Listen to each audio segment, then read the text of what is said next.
Welcome to the second episode of Humane Letters Live, episode 2, a podcast where we like to discuss everything from literature to culture to philosophy and just break it down for you to understand hopefully a little bit better in a different way. I'm your host, and let's get started. We're going to be talking about the movie Frankenstein that just came out. Yes, Guillermo del Toro's rendition of Frankenstein. Just got finished watching it. These are my first reactions, not but 30 minutes after the film. A lot of things to say, and I think my biggest take about this is his story is better than Mary Shelley's original story. And I'm sticking to it. I'm going to go into this like you already know about the book, about the text, what it's about. If not, I give you a short rendition. So essentially, Victor Frankenstein decides to build a monster. However, he's only labeled a monster. Victor Frankenstein decides to build a corpse that comes to life, that gets treated like a monster by society and by Victor himself. Mary Shelley draws parallels to God, to Milton's Paradise Lost, to the idea of creator and creation, and ultimately asks the question of responsibility. What does the relationship between creator and created look like? What should it look like? What ought it look like? And why? And part of the question that Mary Shelley has to ask is the monster human? Which is a very interesting question. Also have to ask, is the monster created by man or is the monster essentially created by God? It uses natural parts, right? Is it a person? Does it have consciousness? If it has consciousness, does it have a soul? Does it have a soul if it's created by God? Is that why? So does that mean that we can have something without a soul that's created by God? All of these questions are swirling around at the time of Mary Shelley's writing. So all these sci-fi ideas of, can we create life using electricity? Can we create life outside of God, right? Asking a very kind of atheistic question in nature.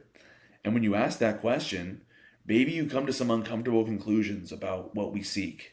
Because they're seeing that in Mary Shelley's time, the people who are studying galvanism, right, the study of electricity, they're studying magnetism. They think that the North Pole is this place where it's the polar ice caps or the heavens, according to these guys. The polar ice caps are the lands of the far regions, the celestial planes, right? They hear it's white, and it's where all the magnets point. So they're trying to find this crazy land that we get the theme of ambition and science and scientific progress. Then along comes Victor Frankenstein. In the face of all this ambition, does what he does, mistreats his creation, and in the end, Victor seeks out vengeance after the monster kills his family. There's a theme of vengeance, and it's this theme of vengeance is like a generational trauma cycle where it keeps happening to the child, it keeps happening to the father, and it just keeps happening and happening. And that's what I liken it to. I don't know, maybe it's, again, my just initial thoughts on just the text itself. When you talk about what Mary Shelley was trying to do, it's a great book because it asks great questions. Like, what does it mean to be human? If we consider the monster human, then what does that mean about how people treat the monster? What does that mean about how people treat broader humanity? What if a bomb drops on your head tomorrow? But Mary Shelley asks, if it does drop on your head tomorrow,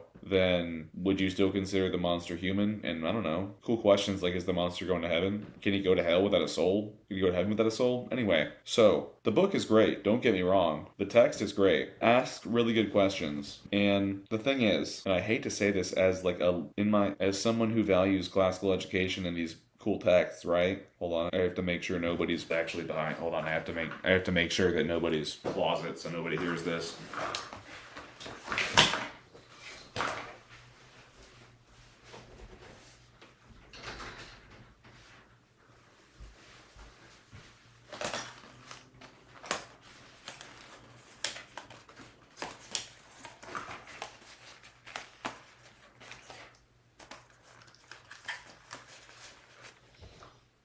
The movie's better than the story's better, and I have such good reasoning for why. All right, so here's what I'm going to do. I'm going to go through and I'm going to break down the film and try to figure out which portions I liked, which portions I didn't like, and try to, I don't know, piece through it all. All right, so the breakdown of the film. So, you start in the beginning, in medias res, in the middle of it all. Great way to start. You see this huge opening of these ships. And I want to say Del Toro takes inspiration from like some paintings inspired by Frankenstein of these ships that are frozen. It looks like they're frozen in time. And he just puts them there and it draws you right in the middle of the action. What the heck is going on? And so the monster comes on stage and he's immediately there. And he's this like super menacing figure. He's super tall. He's really strong. He pushes the boat. I mean, like, he just throws you right in the middle of the action. He wants you to ask the question, how the hell did we get here?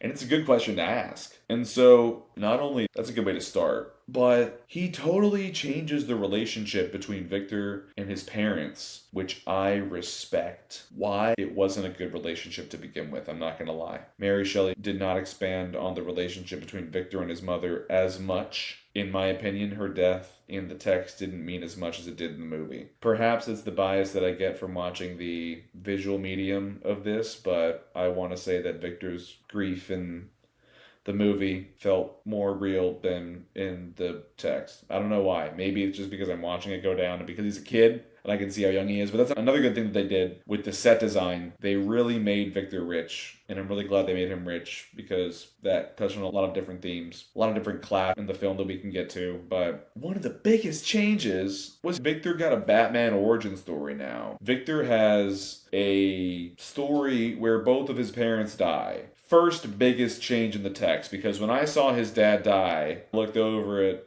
my fiance and went, "Where's this going?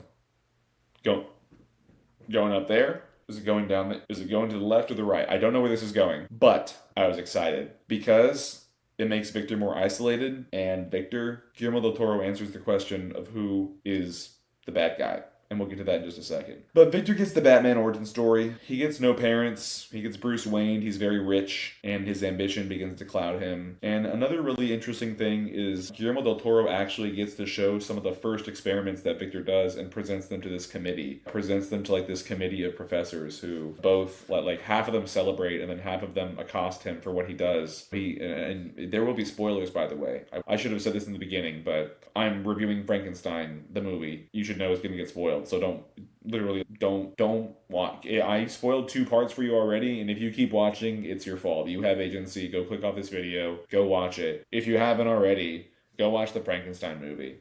It's fantastic. You can get the context for what I'm talking about. You get to see a lot of the fun first experiments that Victor does on some bodies.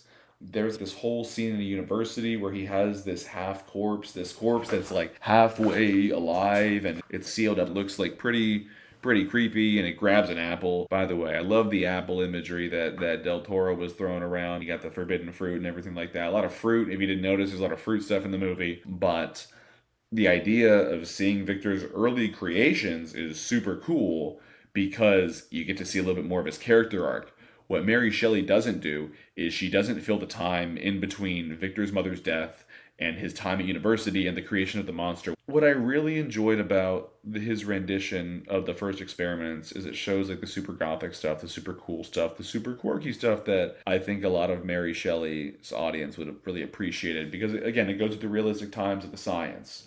I also like the idea of Victor tapping into the idea of Eastern Key as opposed to the Western religion. I think it's really showing his open-mindedness in a lot of stuff. And I think that these are good ethical questions that they ask in this court scene. Is this life? If you think about it, if it's hooked up to something and it reacts to stimuli, does that make it life? We can talk about this when it comes to AI.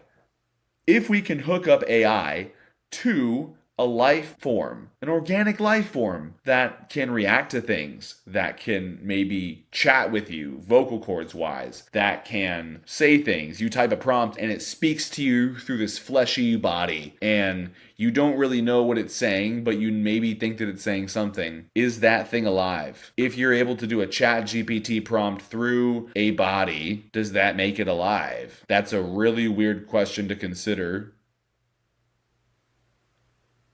If you think about it,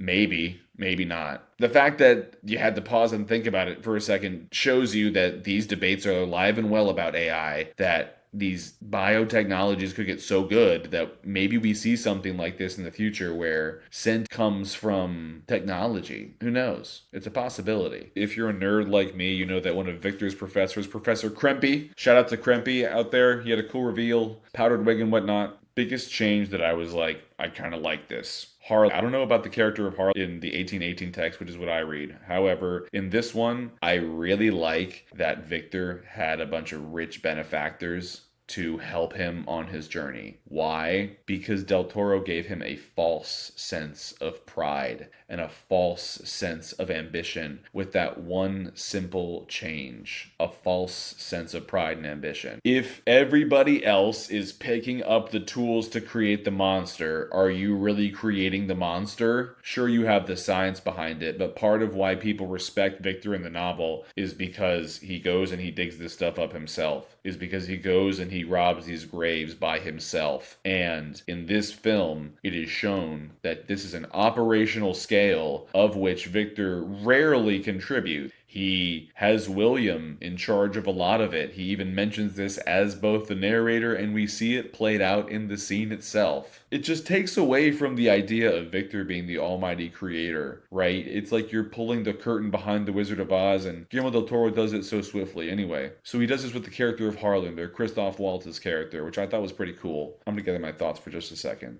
because Elizabeth's character was really good. Is she better than what Mary Shelley intended her to be in Del Toro's rendition of it? I don't know. It's really interesting to see how Elizabeth was portrayed as William's love interest. William? Anyway. Elizabeth and William was interesting. I think it really fueled Victor's sense of pride, though. I think that was a good call for fueling his sense of, I need to do this. To be fair, Elizabeth just fell in his lap, and there was no really pursuit. And I think Victor had a nice pursuit of Elizabeth in this text, which aligns with his pursuit of knowledge and his pursuit of cheating death, which is super cool. All right, moving on. Moving on to the filler of the movie. I think that one of the fundamental mistakes that people make, and you can clip this, one of the fundamental mistakes that people make whenever they're trying to make a classical literature movie is that they try to either stray way too far from the source material, or they completely try to stick way too close to the source material. And here's why you need to maintain a good balance. Number one, you can't just retell the same story again. People think they want to see the same story retold on screen, but they don't.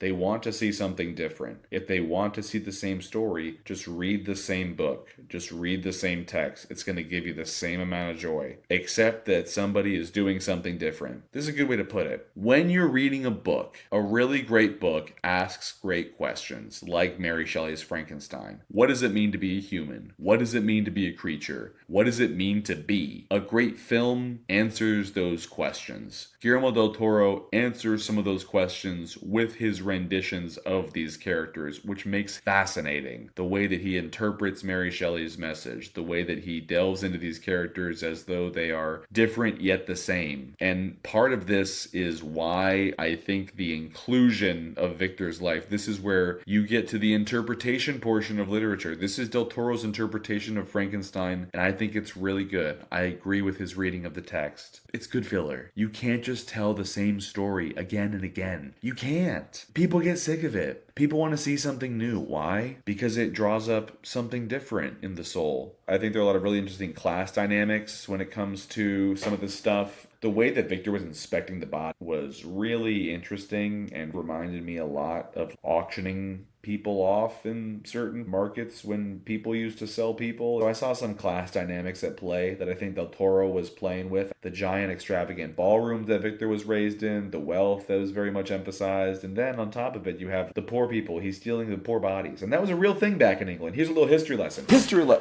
History lesson about body snatching in England. So body snatching in Victorian England was a very common thing. People would body snatch in order to do these experiments with these bodies. What you would do is you would take the body and take electricity. This electricity was harnessed from the sky. You take the sky electricity, you put it on the body, it twitches the nerves, and voila! the English people decided we have created life and now we're going to play God. And once we play God, we're going to rule the universe and we're going to figure out life and death. And everyone's like, I'm on board. Let's get some more electricity. Let's get some more body parts. And so they do it. But how do you get these body parts? No one's going to Walmart and just getting hands and feet and sewing them together. Can't do that. You have to take them. Where do you take them from? Places where you people. You take them from people, really. I said places, but you take them from people. And what kind of people? People who won't be remembered. And who's that? People who are poor. People who don't have the big fancy headstones. Victor's father and his mother had custom, tube coffins. They were the poor people who were being hung were not. Anyway, class dynamics. Also, Victor's creepy. I really like how creepy Del Toro made Victor because he is honestly not a redeemable character until the end. He becomes redeemable at the end, in my opinion. So he was creeping on Elizabeth. And I think that Del Toro had a really good take on Elizabeth's character in that she was the moral guide, but she wasn't like a spiritual moral guide. She was a science moral guide who, frankly, she was projecting. I think that, and here's my hot take, I think Del Toro was projecting the character of Mary Shelley onto Elizabeth because she's so into science. She's so appreciative of natural beauty, but people don't really see her as significant in some way, or Victor doesn't care about her agency and doesn't really care about her personhood. Interestingly enough, you can tie that back to the monster. Doesn't care about the monster's personhood or agency. But I digress. Continuing on, again, a good take on Elizabeth. Moral science is possible. So maybe our little AI meatwad experiment earlier wouldn't go exactly as we planned. William being the actual brains. And when I say that, I mean he's putting the stuff together. Short. Ready? Short clip. Here's how you can interpret Frankenstein from a Marxist perspective. Number 1. William is the laborer. He builds things with his hands and puts together the machinery that creates the monster. Number 2, Victor is bourgeois. Victor only gains the capital and has the laborers do everything else. Number 3, William is the rightful owner of Frankenstein's monster since his labor allowed for Frankenstein's monster to be created. Thus, the product of proletariat rises up and overthrows the bourgeoisie. And that's how you can interpret Frankenstein by Guillermo del Toro from a Marxist lens. Academic Marxist lens. I really need to throw that out there before YouTube cancels me. Anyway, William was the actual brains. I think it's crazy that they find soldiers for parts, but that makes sense because the people who were outside the battle were conscripted. And we'll talk about, by the way, extremely good practical effects. I was watching surgery scenes and stuff like that. Del Toro practical effects. Lovely. I think that there's a great arc. Father relationships, son relationships, and demonstrating hate. Compares loving family to hating family, like the same emotion, like the binary when it comes to that. It's super cool. Victor blames the monster for everything, as opposed to the monster blaming Victor for everything. The monster is... Okay, here are a couple things that I didn't like about the monster. Here's what I did like. It was a really cool scene that I think Del Toro did on purpose, which was he threw the monster out into the ocean, and it was this scene where the monster seemed like he was just not drowning, but swimming. And to me, it was he's going through a birth canal. If you go back and watch the movie, here's the interpretation that this is the monster's birth scene. Why? He goes out of a cylindrical shaped slide that was introduced to him by a woman, Elizabeth, that has to be a birth canal reference, out of there, immediately into the world. He's birthed into the world in utero. He is enveloped in water like a fetus would be in a sack, except now he's not a product of God. He's the product of the earth. He comes and he enjoys the woods and the Garden of Eden, and he gets attacked by people as he's eating the forbidden fruit. As soon as he eats the forbidden fruit, people shoot him and he bleeds, and it's pretty crazy. I also like the Lacey relationship with the monster. I love the way that how he learns, and here's my biggest gripe. My biggest gripe, and this is going to be such the nerdiest gripe of all time. They don't go into the specific books that the monster reads, and that's a little bit upsetting. He reads Plutarch, he reads histories, he reads about the Greeks and the Roman empires, he reads about the slaughter of the Native Americans, specifically, and these teach him things. These teach him the ideas of virtue and vice. These teach him the idea of empathy. These teach him the idea of history. And it's what asks him the question of humanity, which is how can man be so awful to each other? And this is what inspires him to go after Victor. In the movie, it becomes much more of a father-son relationship when he wants to find who his creator is. What Mary Shelley does is she says father-son relationship has to be tied to God. Del Toro says, no, father-son relationship can be tied to God and it can be tied to the secular world. It can be tied to both. And I'm going to show you a story about a father and a son. And that's ultimately what he does. A really interesting take is that Victor puts the monster in purgatory. Victor puts the monster in purgatory because it can't die.